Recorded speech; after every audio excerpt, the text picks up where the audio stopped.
Rwanda, a fairly inconspicuous nation, being the fourth smallest mainland African country and having a famously quickly growing economy, but also harbouring one of the most profound human crises of the late 20th century. The geography of Rwanda is very simple to define. Consistent highlands forming a plateau in the middle around the capital Kigali, with high-reaching mountains on the west, with their foothills curving around the small Lake Kivu. In the east, on the Tanzanian border, smaller lakes like Ruweru, Mugesera and Ihima dotted on an area known as the Eastern Plain.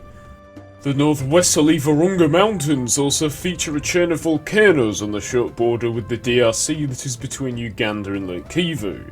Various rivers flow through Rwanda, however none are really considered major, certainly none being navigable, or leading to the sea. It borders 4 other countries: Uganda, Tanzania, Burundi, and the Democratic Republic of the Congo. Politically, the country is divided into 5 provinces, being named aptly Western, Northern, Southern, Eastern, and a special municipality designated for the capital Kigali.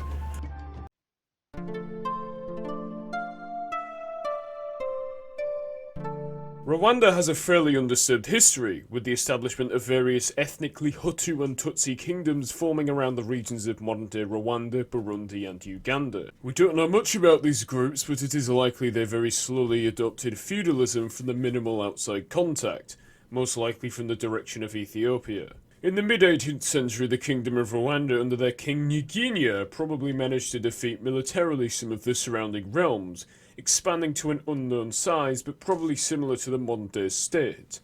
Like most places in Africa, especially the very isolated hinterlands, history really starts upon the colonization of Africa by the European powers after the Berlin Conference of 1884. Initially, along with Burundi and Tanganyika, Rwanda became part of the German East Africa colony. Very quickly after 1884, the German East Africa Company was entrusted with administration over the area, and quickly German trade and caravans penetrated into the depths of this land. After revolts on Zanzibar, however, the German government in 1891 took over direct administrative control of the colony, building plantations and harbours and slowly establishing more and more control until the complete conquest in 1898. During this time, Rwanda and others likely saw considerable economic development, certainly more than had ever been there. It is also likely that a decline in the pre-existing African slave trade occurred during this time, as Germany was a country strongly against slavery practices and thus acted to seek out and stop any instances of it. The end of Germany's colonial era came about after World War I. It was occupied by the British, who took Tanganyika, with Belgium taking control over Burundi and Rwanda. This new era is perhaps the most important for Rwanda. When the Belgians took over, they took direct control in 1926 and modernised the economy there. This strengthened a pre-existing ethnic divide in Rwanda, however. Of the 2 groups that lived there, Tutsi and Hutu, Tutsis, about 15% of the population, were given the local administrative roles and were viewed as superior. During this time also, the Catholic Church was responsible for converting much of the population to Christianity, important much later in this production when talking about the East African Federation. Eventually, in 1959, the flames of revolution were starting to take hold, with a Tutsi camp killing an important Hutu figure, causing mass killings between both sides. Belgium attempted to negotiate by holding communal elections, however these ended up intensifying the Hutu population's superiority, as of course the bigger population just voted themselves in. In 1962, Rwanda became independent as a Hutu-led republic. Violence continued in some form throughout the 60s and 70s, eventually reaching a head in the late 1980s, one of the darkest and most infamous chapters in Rwandan and maybe even African history. The town had been partially destroyed as fighting between the 2 forces raged for days. Thousands of civilian Tutsis were massacred and their houses bombed as the militias left the town. Discontent with the authoritarianism of government led to the creation of the Rwandan Patriotic Front, a group of 500 exiles based in Uganda who were attempting to invade Rwanda and overthrow the government. By 1990 this number had grown to 4,000, and this force recruited largely from the Tutsi diaspora, which was later to be weaponized against the rest of the Tutsi in Rwanda. This attempted incursion started from the Ugandan-Rwandan border and lasted 3 days but was repelled due to their leader being killed, tactically retreating into the Virunga Mountains. Sometime later the RPF started waging guerrilla-style attacks on various villages in the northwest of Rwanda. However, a ceasefire was reached in 1993. This failed incursion had a lasting impact, however. Due in part to the perceived Tutsi invasion, Hutu power movements began popping up everywhere, in an attempt to overthrow the minority rule of Tutsis in government. Violence became rife between 1990 and 1994, where the elite pushed anti-Tutsi propaganda and published strict racial guidelines. Various killings by extremists and small-scale pogroms became more common, with the formation of radical youth militias among the country. Hutu power movements as well as the National Army began intensive training both to the military population and to the civilian population. These groups also began to import a huge surplus of agricultural tools, which the international community just assumed were necessary for the country's growing economy, although the true intent was for distribution to the Hutu population to carry out the genocide. In 1993, the first Hutu president of Burundi was assassinated by Tutsi, leading to even deeper rifts between the two ethnicities in Rwanda, with both sides viewing each other with suspicion. As Hutu power movements made their preparations for the genocide and for their final solution, one thing was to note that in 1933, the Belgian government had issued racial ID cards, so it was very easy for the perpetrators of violence to identify who their enemies were. The end of this fuse was reached when Rwandan President Juvenal Habyarimana's plane was shot down. The perpetrator is unknown, but this sparked very quick movement. The UN sent 10 Belgian peacekeeping soldiers into Rwanda to escort the new Prime Minister to the radio station to address the nation. During this escort, however, a number of civilians and military personnel appeared, killing the Prime Minister and taking the 10 Belgians to be tortured and killed. More killings of the moderate elite led to the inability for a new government to form. The genocide could now take place. The next day, the 8th of April 1994, mass killings ensued, carried out against the Tutsi population. The civilian population was used extensively, armed and encouraged to kill, rape and destroy as much property of the Tutsis as they could. The large imports of farming tools like machetes were the main means of the genocide being carried out. The immediate resistance came from the hasty organisation of the dormant Rwandan Patriotic Front, seizing northern Rwanda and using that as a launch point to capture the capital Kigali, which they took about 100 days later. Either their reckless focus on killing Tutsis or their ignorance of it, as well as a lack of leadership due to the Hutu killings of various army elite, meant that the Rwandan establishment didn't defend itself against the incursion of the RPF. The genocide ended after the taking of Kigali by RPF forces, a corps which was very well armed due to international support and had little real resistance. The death toll ended up being about 800,000, with the Tutsis' death rate thought to be 70%. 5 times the rate of what was alleged in the Holocaust. The aftermath of the genocide was a huge displacement of refugees, mainly Hutus, who flooded into neighbouring countries, leading to huge death tolls from disease and poor conditions.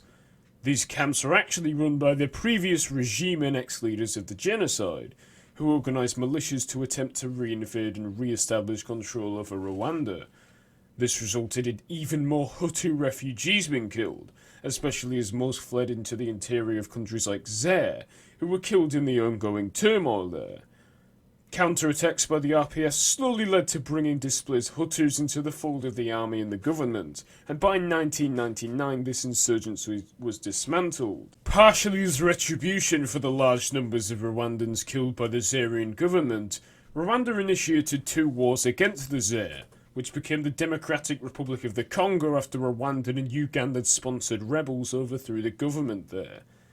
An interesting, more subtle aftermath to Rwanda is that during the enormous sexual crimes committed by the Hutu supremacists, perpetrated to be an estimated 250,000 to 500,000 women, led to a huge spread of HIV among the population, especially among the Tutsi population, where many babies born as a result had the disease.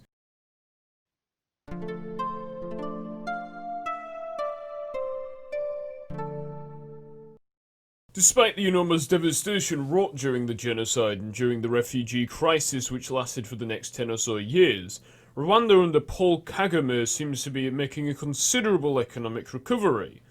It currently has an annual GDP growth rate of 9.4, making it the second fastest growing economy in the world, behind the island of Tuvalu.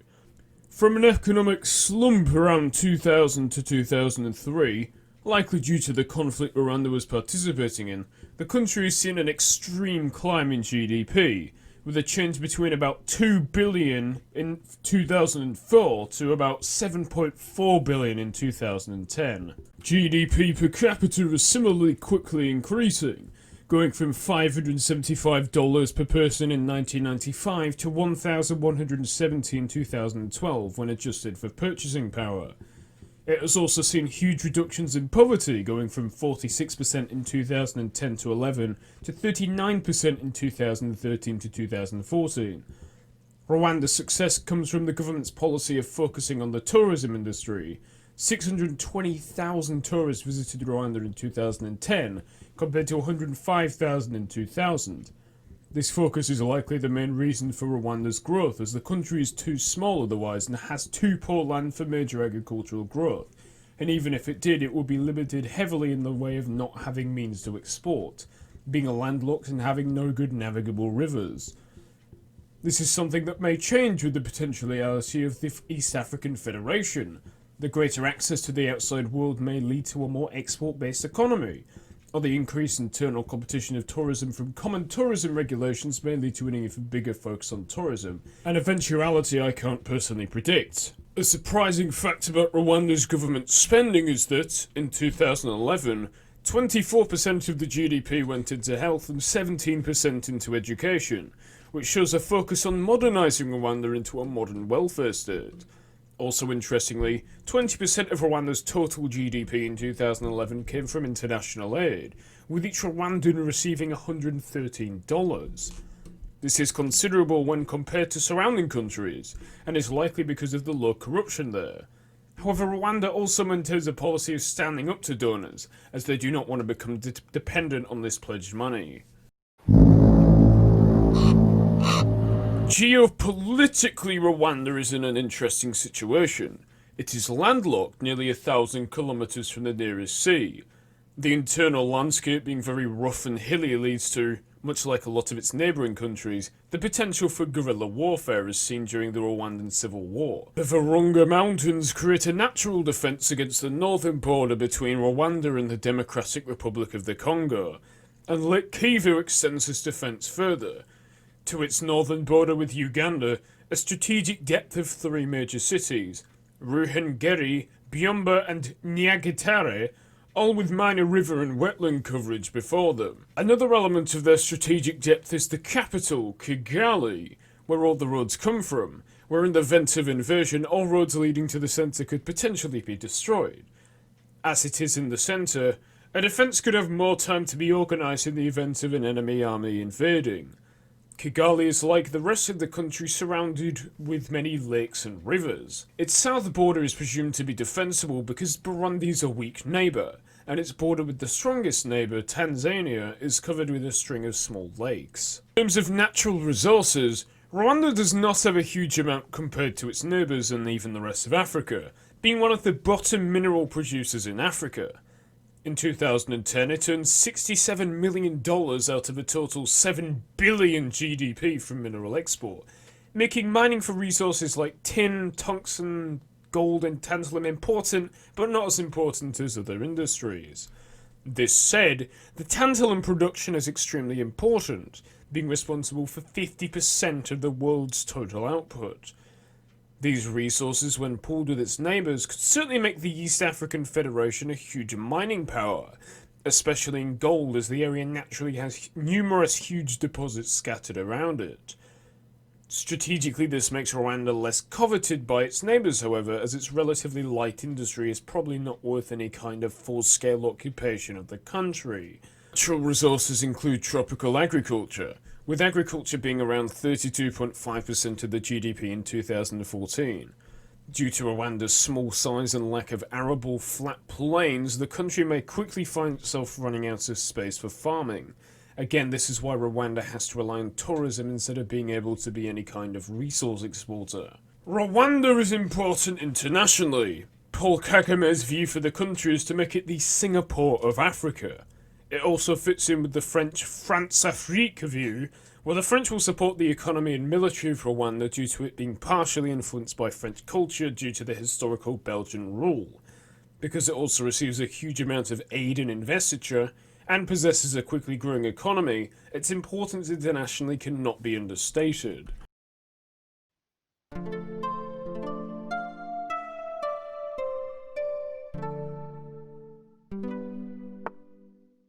And now we get to the East African Federation. Burundi and Rwanda are slightly unique from the rest of the countries in the EAF, as they were for the majority of time Belgian-controlled, with the rest being British-controlled. Despite this, the proposed union would use the lingua franca of Swahili instead of European languages like English or French, Swahili still being spoken largely in these two countries. Rwanda is coherent in its geography when looking at the wider EAF. The inclusion of it doesn't make some funky border, and it is relatively consistent with historical colonial borders. It would be strategic for Rwanda to be incorporated into the EAF due to its currently booming economy, and the lesser corruption compared to the rest would certainly make it a legitimate fit. This said, if the EAF strives to be a haven for democracy, Paul Kagame's immense power and authoritarian rule may not be a good fit, and it is questionable why the Rwandan government would necessarily want to give up that power, even to be a powerful regional player in a federation. A big problem for Rwanda is the aforementioned genocide. Despite the attempts to forget by the government, it is something so recent and has such a legacy that it will surely always politically be used as leverage against Rwanda in the wider union when discussing militaries and human rights and etc. Rwanda has a lot of problems with the relations between countries in the potential EAF. With Uganda, for example, relations are deteriorating as it is clear Uganda sponsors a rebel paramilitary organisation called Platform 5, one with the intent of dethroning the RPF in Paul Kagame. Rwanda closed its border in early 2019 to Uganda and has not opened it since. This spat between the two countries has been detrimental to the pre-established trade networks there, and will damage the finance and security of both nations unless agreement can be reached. Now, it is a question whether the EAF can offer the solution, or if the fallout prevents the dream of the EAF altogether. There is similar bad blood between Rwanda and Burundi, one reason being the accusation of Rwanda supporting a failed coup in Burundi in 2015. It is my view it is probable that unionization would heal these problems, but we shall have to see.